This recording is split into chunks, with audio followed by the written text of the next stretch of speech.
也请呼吸机，过来。的创意偶戏比赛已经很多年了，那么我们看到成果，坦白讲非常丰厚。好，第一对学生来讲是一个很鼓励、很重要鼓励作用。不光他是在学布袋戏也好，或者把它当成一个娱乐好，对学生，不管他是他教育或是他在学偶戏、艺术教育，都非常非常有帮助。好，第一很明显，武功位，好，他会讲话，而且现在我们看到很多台语的问题，在我报题当中，他们在训练他们自己讲台语，这个非常非常好的。好，那再的话，对艺术、对戏剧的观摩啊，还有跟学生之间的搭配，因为做语言搭配后场、搭配配乐、搭配各种那种合作无间的那种，是不是一个人可以完成？这种学习是很重要，而且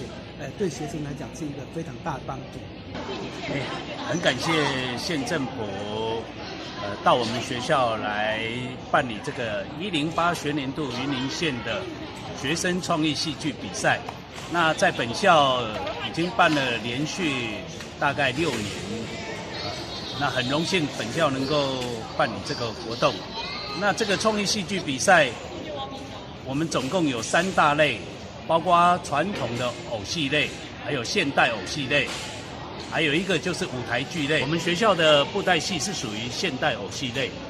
我们希望说结合传统，然后在未来能够让学生能够自行的激发他的创造力。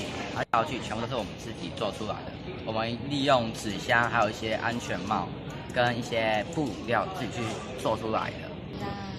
然后因为之前老师要我们利用